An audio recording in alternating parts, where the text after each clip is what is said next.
नमस्कार, India news देख रहे हैं आप और मैं हूं आपके साथ सचिन दुबे। देवभूमि लाइव की शुरुआत करते हैं बड़ी खबर के साथ। उत्तराखंड दौरे पर रक्षा मंत्री राजनाथ सिंह पौड़ी के पीटसेन पहुंचे। राजनाथ सिंह वीर चंद्र सिंह गढ़वाली की प्रतिमा का करेंगे अनावरण। गढ़वाली के पुण्यतिथि कार्यक्रम में होंगे शामिल। ये बड़ी खबर हम आपको बता रहे हैं। गढ़वाली की प्रतिमा का अनावरण करेंगे, ऐसे में आपको ये लगातार तस्वीरें दिखा रहे हैं।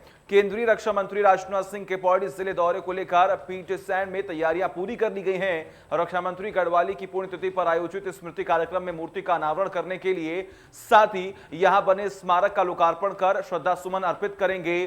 कार्यक्रम में शहीद सैनिकों के परिजनों और वीर चंद्र गढ़वाली के परिजनों को भी रक्षा मंत्री सम्मानित करेंगे।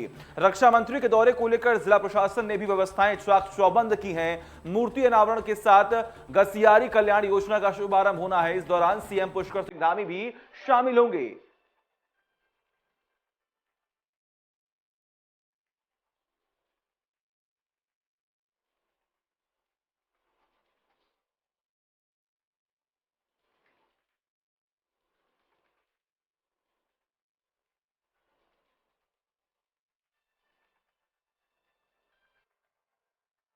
और तमाम जानकारी के लिए हमारे साथ हमारे सहयोगी भगवान सिंह जुड़े हुए हैं। भगवान सिंह, फिलहाल क्या कुछ अपडेट है, क्या है पूरा कार्यक्रम, अभी तक कहां शामिल हुए हैं और आने वाले वक्त में कौन कौन से कार्यक्रमों में शामिल होने वाले हैं रक्षा मंत्री राजनाथ सिंह?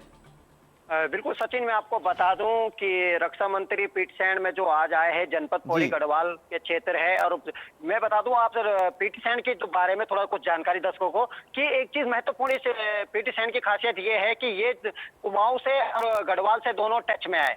दोनों एक बॉर्डर माना जाता है इसको, क्योंकि उधर कुमाऊं से पल्ली से 2 मीटर आगे जाएंगे तो कुमाऊं पड़ जाएगा और इधर आएगा तो गढ़वाल पड़ जाएगा। तो यहाँ पे वीरेंद्र सिंह गढ़वाली की पुण्यतिथि में यहाँ पे जो आज राजनाथ सिंह जी पहुंचे हैं, तमाम उनके साथ रक्षा मंत्री जो के राज्य रक्षा मंत्री अजय भट्ट भी यहाँ पे पहुंचे, उत्तराखंड के मुख्यमंत्री भी है और भाजपा के प्रदेश अध्यक्ष वो भी यहाँ पे मौजूद पड़े हैं। चाहे बात करें तमाम छोटे नेताओं की, तमाम सभी नेता यहाँ पे पहुंचे हैं। लेकिन महत्वपूर्ण की बात यह है कि मैं आपको बता दूं कि रक्षा मंत्री ने जब यहाँ पहुंचे तो बारिश के कारण से थोड़ा सा उनका हेलीकॉप्टर है 1 या 1.5 घंटे के लिए काफी दिक्कतें करने पड़ा कि जैसे यहाँ देहरादून के लिए पौड़ी के लिए उड़ान के लिए करे तो कहीं ना कहीं देखा जा रहा है कि बारिश के कारण से जो हेलीपैड है उनके हेलीपैड नहीं उड़ पाया, उनका हेलीकॉप्टर में दिक्कतें मौसम विभाग के अलर्ट से नहीं उड़ पाया जो देहरादून के लिए वापसी। लेकिन 1-1.5 घंटे बाद यहाँ से देहरादून के लिए जो वापसी हुआ है तो काफी देर के बाद। लेकिन अब विपक्ष यही जो प्रदेश अध्यक्ष है गणेश गोदियाल, उनका यही कहना है कि बीजेपी को जो कि देखने को मिल रहा है कि 4.5 साल बाद आज याद आ रहा है कि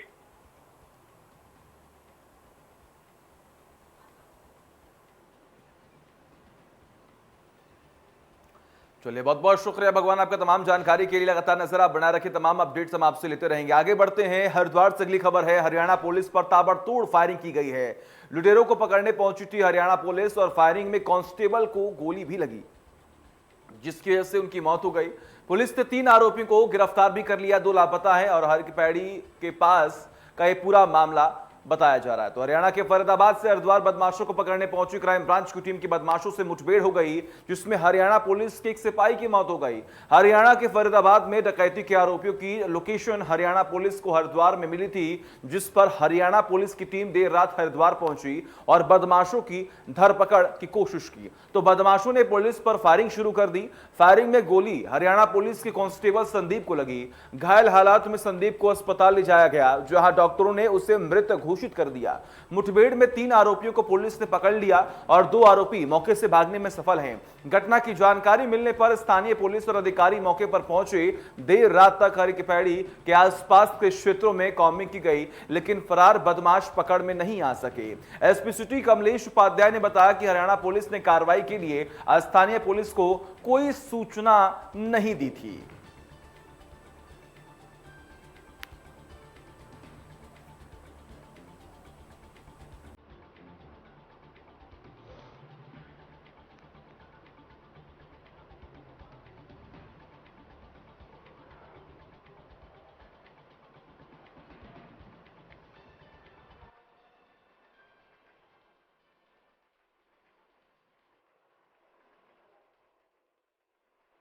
तो पुलिस ने 3 आरोपियों को किया गिरफ्तार, 2 फरार है। हरी की पैड़ी के आसपास का ये पूरा मामला बताया जा रहा है। तो हरियाणा पुलिस पर फायरिंग हुई है। हालांकि आपको ये भी जानकारी दी कि फायरिंग में एक सिपाही की मौत भी हुई है और जो 2 आरोपी मौके से भागने में सफल हैं, उनके खिलाफ भी सख्त एक्शन लिया जा रहा है। चारों तरफ अगर हम बात करें तो बॉर्डर्स पर तमाम पुलिसकर्मियों की तैनाती जो है वो कर दी गई है। और तमाम जानकारी के लिए हमारे साथ धर्मेंद्र जुड़े हुए हैं। धर्मेंद्र, क्या है कुछ अपडेट? और ऐसे में जो आरोपी मौके से भागने में सफल हो चुके हैं, उनको पकड़ने के लिए अब पुलिस क्या कर रही है? सचिन, देखिए, इसमें इस समय की सबसे बड़ी अपडेट है कि जो आरोपी बदमाश जिसने पुलिसकर्मी की गोली मारी थी, उसे पुलिस ने पकड़ लिया है। और 3 जो बदमाश थे वो रात ही पकड़े जा चुके थे। ये चौथा बदमाश था जिसने गोली मारी थी पुलिसकर्मी के, उसे भी यहाँ पर पकड़ लिया है। ये जो पूरा मामला है, फरीदाबाद से क्राइम ब्रांच की टीम पहुंची थी और कुछ बदमाश थे जो फरीदाबाद में वांछित थे, उनके हरिद्वार में लोकेशन मिल रही थी। और उनकी एक चूक ये रही कि उन्होंने स्थानीय पुलिस को बिना सूचना दिए वहां पर मौके पर पहुंचकर छापेमारी कर दी। और जब वहां पर मुठभेड़ हुई तो उस मुठभेड़ में एक पुलिसकर्मी की वहां पर मौत हो गई। बदमाश की भी गोली लगी थी, लेकिन बदमाश ने जवाबी कार्रवाई में जब गोली मारी है तो उसमें एक पुलिसकर्मी की भी वहां मौत हो गई थी। उसके बाद स्थानीय जो हरिद्वार पुलिस है वो उसमें शामिल हुई। उसने पूरे क्षेत्र में कॉम्बिंग किया। जो चौथा बदमाश था जो भाग गया था, उसे भी फिलहाल पुलिस ने पकड़ लिया है। ठीक है, बिल्कुल। बहुत बहुत शुक्रिया आपका तमाम जानकारी के लिए। लगातार नजर आप बनाए रखिए, तमाम अपडेट्स हम आपसे लेते रहेंगे। आगे बढ़ते चमोली से अगली खबर है, जहां पर पहाड़ का हिस्सा ढहने से 10 पर्वतारोही लापता हो चुके हैं। नौसेना के बताए जा रहे हैं 5 लापता हैं। लापता लोगों में एक पोर्टल भी शामिल है। त्रिशूल आरोड़ा के लिए गया था 20 सदस्यीय दल, जी हां, और अचानक से लापता हो गए। लापता लोगों में एक पोर्टल भी शामिल है। ये बड़ी खबर हम आपको बता रहे हैं। त्रिशूल आरोहण के लिए गए थे 20 सदस्यीय दल। नौसेना के बताए जा रहे हैं 5 लापता पर्वतारोही। ये बड़ी खबर हम आपको बता रहे हैं। बड़ी और अहम जानकारी आपकी टीवी स्क्रीन पर चमोली से आ रही है। पहाड़ का हिस्सा ढहने से 10 पर्वतारोही जो है वो लापता हो चुके हैं और नौसेना के बताए जा रहे हैं ये 5 लापता शख्स। इसके अलावा आपको ये भी जानकारी दें कि लापता लोगों में एक पोर्टल भी शामिल है और त्रिशूल आरोहण के लिए गए थे 20 सदस्य जो है, 20 मेंबर्स जो हैं वो गए थे, लेकिन जिसमें से 5 शख्स जो हैं वो लापता हो चुके हैं। उनकी खोजबीन लगातार जारी है। पूरी कोशिश की जा रही है कि उन्हें जल्द से जल्द ढूंढ लिया जाए। ये बड़ी खबर, अहम जानकारी से हम आपको लगातार रूबरू करा रहे हैं। नौसेना के बताए जा रहे हैं 5 लापता पर्वतारोही।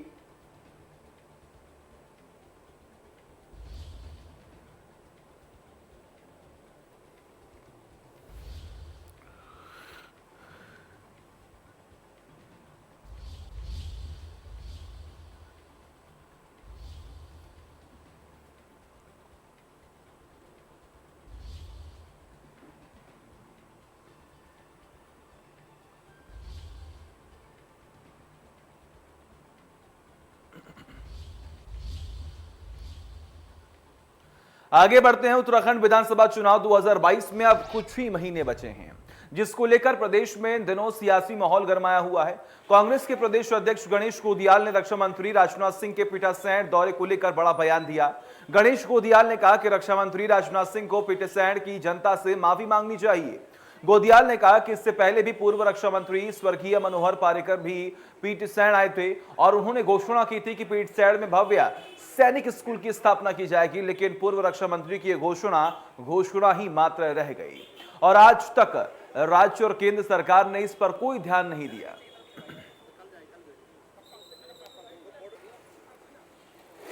इससे ठीक 5 साल पहले पर्रिकर जी भी पीटासैंण में आए थे और उस समय वो रक्षा मंत्री थे। रक्षा मंत्री के रूप में उन्होंने एक घोषणा की थी। नरसिंह जी उनको तब भी लाए थे और ये घोषणा की थी कि वहाँ पर सैनिक स्कूल का निर्माण होगा। लेकिन बड़े अफसोस के साथ ये कहना पड़ता है कि आज 5 साल से अधिक समय बीतने के बाद अब उन्हें अब तक वो घोषणा याद नहीं है। एक कोई उस पर कार्रवाई नहीं हुई उस घोषणा पे आज। अब राजनाथ सिंह जी आ रहे हैं, केंद्रीय मंत्री के रूप में वहाँ राजनाथ सिंह जी आ रहे हैं। हो सकता है कि फिर चुनाव को प्रभावित करने के दृष्टि से कुछ घोषणा करें, लेकिन इन घोषणाओं से लोग अब प्रभावित होने वाले नहीं हैं। लोग इनकी असलियत को समझ। यूं तो उत्तराखंड के लगभग हर गांव में हर साल रामलीला का आयोजन किया जाता है, लेकिन उत्तरकाशी की आदर्श रामलीला समिति ने गढ़वाली भाषा को बचाने और उसके प्रचार प्रसार के लिए इस बार गढ़वाली भाषा में रामलीला का आयोजन शुरू किया। रामलीला समिति से जुड़े अजय प्रकाश बडोला ने बताया कि इस ऐतिहासिक मैदान पर पिछले 70 साल से रामलीला का आयोजन किया जाता रहा है, पर इस बार इसे नया रूप देकर अपनी भाषा गढ़वाली में शुरू किया गया, ताकि हमारी नौजवान पीढ़ी अपनी भाषा का महत्व को समझ सके और देश विदेश में गढ़वाली भाषा का प्रचार प्रसार भी कर सके।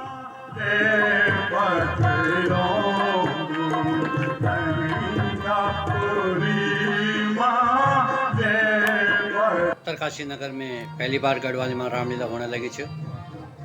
रामलीला समिति उत्तरकाशी द्वारा गढ़वाली भाषा का प्रचार प्रसार का खातिर गढ़वाली में रामलीला का आयोजन रामलीला समिति करने लगी। रामलीला के साथ साथ हम ये बार विभिन्न लोगों से भी सम्मान जोला। रामलीला समिति की यह 70वीं पुनरावृत्ति है। आप लोग भी गढ़वाली में रामलीला देखिए और गढ़वाली की भाषा का प्रचार प्रसार रामलीला समिति समर्पित है। हमारी युवा पीढ़ी ने अपनी भाषा भाषा ही बोलनी छोड़े ली और समझ जब बोलनी ही नहीं तो समझना भी का बेटी तो होना। तो मतलब ये चीज़ का संरक्षण का वास्ते जो रामलीला समिति उत्तरकाशी ने ये गढ़वाली भाषा में जो रामलीला को मंचन करी, एक मुख्य उद्देश्य वही है कि मतलब कि हमारी अपनी संस्कृति बची रहो और अपनी बोली भाषा को संरक्षण बची रहो। और वे आगे बढ़ते हैं। रुड़की की गंग नहर कोतवाली पुलिस ने टप्पेबाजी की घटनाओं को अंजाम देने वाले 6 शातिर टप्पेबाजों को गिरफ्तार किया। आरोपियों के कब्जे से सोने चांदी के आभूषण भी बरामद हुए। घटना का खुलासा रुड़की की गंग नहर कोतवाली में एसपी देहात प्रमेंद्र सिंह डोभाल ने किया। बता दें कि 28 सितंबर को अज्ञात बदमाशों ने पीड़ित से टप्पेबाजी की घटना को अंजाम मिला दिया था। पुलिस ने तहरीर के आधार पर मुकदमा दर्ज करते हुए कार्रवाई शुरू कर दी थी, जिसके बाद से ही टीमों का गठन कर टप्पेबाजों की तलाश में जुट गई थी। ईदगाह के पास में एक घटना 3 व्हीलर से हुई थी, जिसमें एक महिला का जो टप्पेबाजों द्वारा एक बैग ले लिया गया था, जिसमें काफ़ी उसमें वैल्यूबल चीज़ें थी। पुलिस ने, आप लोगों ने भी उसको लगातार संज्ञान में लिया था। पुलिस ने उसे तुरंत संज्ञान में लेकर उसमें अभियोग पंजीकृत किया गया था और इंस्पेक्टर गंगनहर और सीओ रुड़की के नेतृत्व में एक टीम लगातार इस पर सर्च कर रही थी, क्योंकि पूर्व में भी इस तरीके की घटनाएं कुछ प्रकाश में हमारे आई थी। इसमें आज त्वरित कार्रवाई करते हुए 6 लोगों को अरेस्ट किया गया है, जिनका पुराना आपराधिक इतिहास भी है और जो इस घटना में जितने भी वैल्यूबल्स गए थे उनकी रिकवरी भी हुई है और पुरानी 2 घटनाएं हमारी खुली हैं। वो इस तरीके से एक अच्छा गैंग वर्कआउट। और वही मंगलौर की पुलिस ने नसीरपुर गांव के मंदिर के सुखराम पुजारी की हत्या का खुलासा करते हुए एक आरोपी को गिरफ्तार किया। बता दें कि पुलिस पूछताछ में आरोपी ने बताया कि पुजारी अक्सर उसके साथ कुकर्म कर रहा था, जिसके चलते पुजारी ने आरोपी को चोरी के मामले में फंसाने की धमकी दी थी, जिससे बचने के लिए आरोपी ने बिजली का करंट लगाकर पुजारी की हत्या कर दी।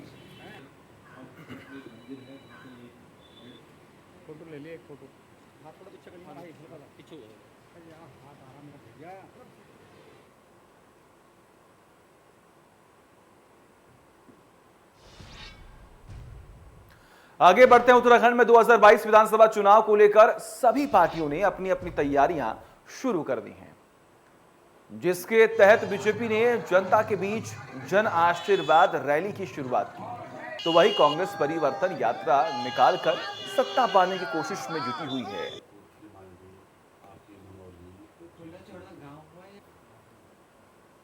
और सुनाइए फिर सब बड़े चल रहा है फर्स्ट क्लास उठने की कहने की परेशानी।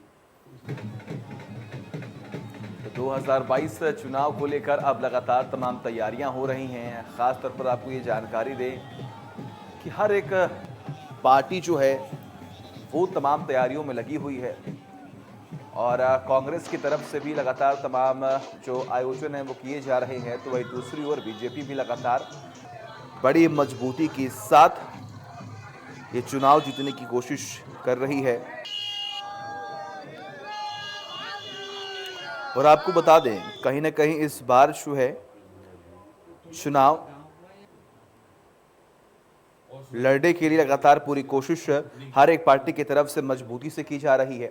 कोशिश ये की जा रही है कि इस बार किस तरीके से आने वाले वक्त चुनाव में कांग्रेस जो है वो अपनी जीत दर्ज करे, तो वही दूसरी ओर बीजेपी साफ तौर पर ये चाह रही है कि हमारी सरकार रिपीट हो।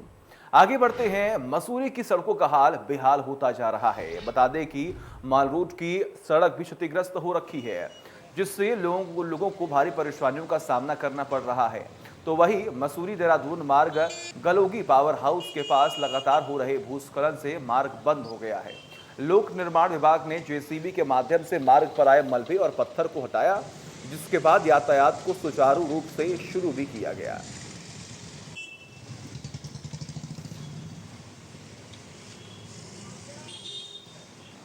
तो सड़कों का हाल बेहाल है, लोगों को काफ़ी परेशानियों का सामना करना पड़ रहा है। आम जनता की मुश्किलें बढ़ रही हैं, क्योंकि एक तरफ लगातार तेज़ बारिश का भी असर जो है वो देखने को मिल रहा है। अलग अलग जगहों पर भूस्खलन की तस्वीरें सामने आई हैं, जिसकी वजह से लंबा जाम लगा हुआ है। तो वहीं आप सड़कों के हालात को भी देख पा रहे हैं, किस तरीके से यहाँ पर जो सड़कें हैं वो क्षतिग्रस्त हो चुकी हैं, हालात ख़राब हैं। और इसी की वजह से जो आम जनता यहाँ पर पहुँच रही है, उनको भी काफ़ी मुश्किलों का सामना करना पड़ रहा है।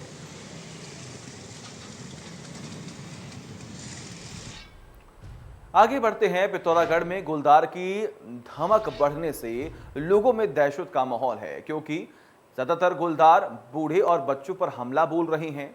ऐसा ही एक मामला कैमरे में रिकॉर्ड हुआ, जब गुलदार एक घर में घुस गया और घात लगाकर बूढ़ी महिला पर झपट गया। महिला ने भी हिम्मत रखते हुए गुलदार का मुकाबला किया। साथ ही महिला के हल्ला मचाने पर कई लोग अपने घरों से बाहर आ गए, जिसके बाद गुलदार वहां से भाग निकला।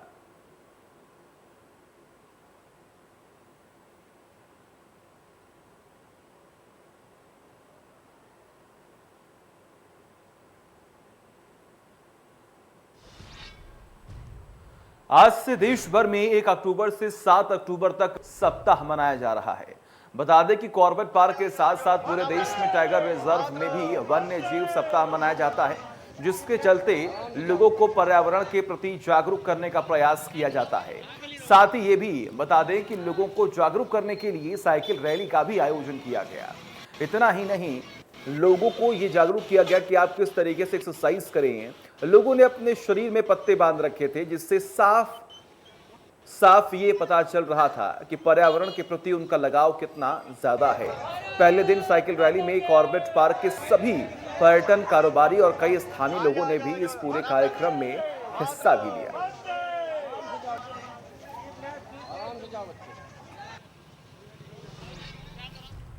रामनगर के ग्राम पुछुड़ी में लेपर्ड की दस्तक से दहशत का माहौल है। बता दें कि लेपर्ड ने इलाके में एक कुत्ते को अपना शिकार बना लिया, जो कि कैमरे में कैद भी हो गया। घटना के बाद ग्रामीणों की मांग पर रामनगर तराई पश्चिमी वन विभाग ने आसपास के इलाके में सख्त निगरानी रखी हुई है।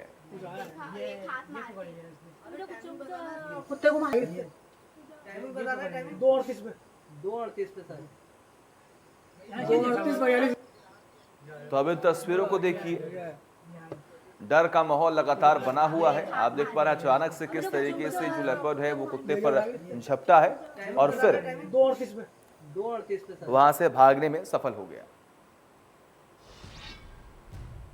और इसी के साथ देवभूमि लाइव में बस इतना ही। देखते रहिए इंडिया न्यूज। नमस्कार।